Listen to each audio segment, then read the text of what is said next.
building a battery box for my fish finder. So here's all the stuff I have for the project. Obviously gotta have my drink. This is the box that I'll be putting the battery in. It's like a utility box, but it's kind of like an ammo canister. Got that for $4. This is what's going to be powering the fish finder. It's a 10 amp hour mightymax battery. This was $25, and here's some heat shrink, some flex silicone. Here's my fuse for the inline fuse. Here are the connectors for the battery terminals. Some soldering wire, pliers, wire cutters, lighter for the shrink tubing, more pliers. Here are some quick disconnects I'm going to be installing into the box right here, so I can leave the battery in there but disconnect it. And then these are off of a battery charger, like a trickle charger, and it's got this quick disconnect. So I am going to be cutting them off right here and splicing this onto it, and then whenever I want to charge the battery, I just disconnect the fish finder from the battery. So this will be connected to that end. That will be connected to the charging portion of the battery charger, and then this will just plug into the box and not in the wall, and it will charge the battery without having to take the battery out of the box. So it's kind of like a permanent little deal. I mean, obviously I'll be able to get the battery out and take it out to replace it and so on if ever it comes to that. And there's my solder, my drill bits to drill the hole into the box. So we're gonna go ahead and get this battery box assembled, and yep, stay tuned. To start off, we need to figure out where we want to drill our entrance hole for the charger.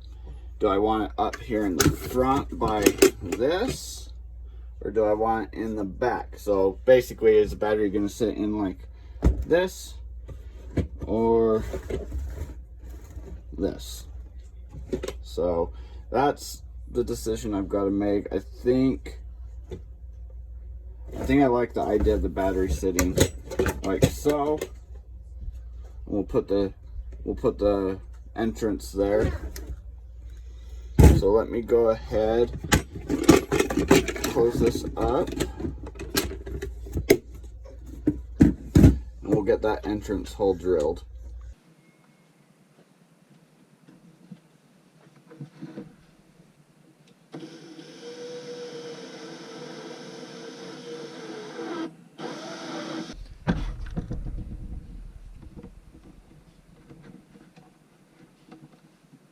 Okay, there we have it.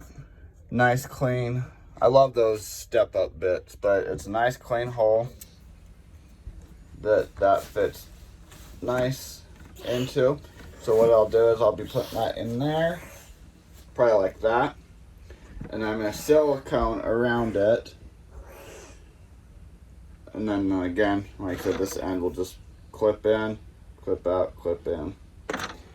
And that will just be like that.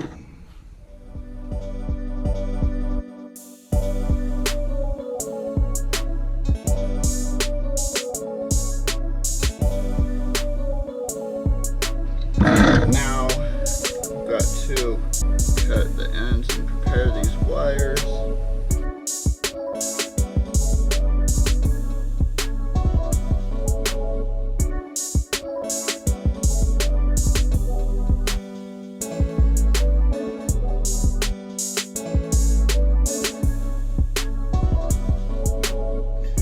This is the ground terminal. The ground terminal needs to be a little wider because when this battery is sitting in that box and these wires are coming through, I mean, yeah, it will fit. It might fit, but it's going to be really, really tight. And I mean, I've got the fuse that's going to go on the red one, so the red one's going to be plenty long. But that black one is a little questionable, so we just add a little pigtail or a little jumper to it. So that's what that's for. So I will continue stripping the wires, and I'll come back when we get soldering that to this.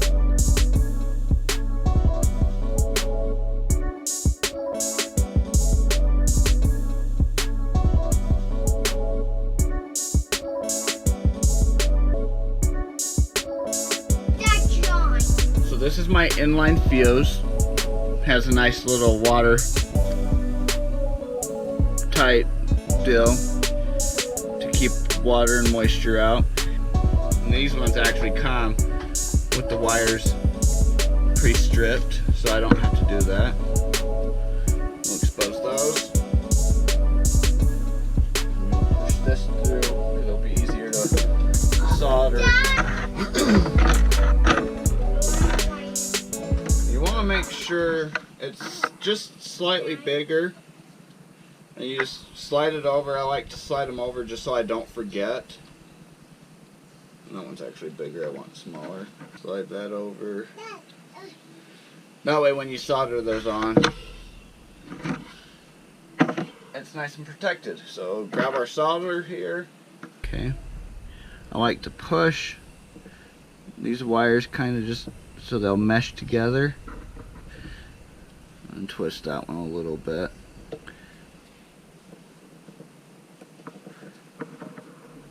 Just push them together. Try to keep them neat. And then just pinch. Because that soldering wire, it will actually hold it pretty nice. Like, I'm sure there's people that are going to be like, what are you doing? I don't know. I just, this is the way I do it, and it works for me. Just a little bit there. Just kind of hold that there. Maybe even come at the bottom here and then see if it will heat up so you can push it down into it. Okay, so here is a close-up. That's soldered together. I've got my fuse, inline fuse soldered on. And then we'll just push that through. Alright, so we push that through again. I'm gonna have to wire that. But now you can see I'll have plenty of wire to make my connections to the battery. So now we will take these. I'm also, like I said, I'm still gonna put the shrink tubing on and put those over the wires and then cover the ends up and we'll be good. Alright, so here are my connectors to the battery. Right there. So those flip around, connect, and then I'll just, this one is going to get soldered onto the battery, or the fish finder end. And then obviously quick. But I'm also, like I said, soldering this to this so I can plug it in, and then to the battery. So I will need to get some of this, or these shrink tubes for that, and we will get that done. And I believe, I mean, that's all. I will put the silicone, I'll put this in there and put the silicone around here, and then also around on the inside, just to add some strength and waterproof it. And that'll be it. Now eventually I will put some styrofoam down the side of it, and probably right here too.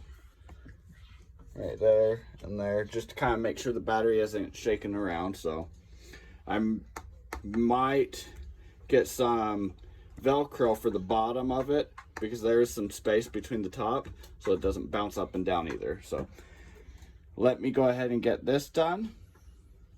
And we could probably get it on the charger and see if it charges. So stay tuned. Alright, so here is our charger for the battery. Charging cable that will connect to the charger and obviously connect to the battery. So there's that. And then obviously I've got some fuses. These are the mini fuses. This is what they call an ATM. This is the ATM style fuse, inline fuse. So let me go ahead and get the cable right here. We'll get it siliconed in there. Maybe I'll plug it into the battery to kind of help hold the wires where they need to be while that silicone dries. So let me do that.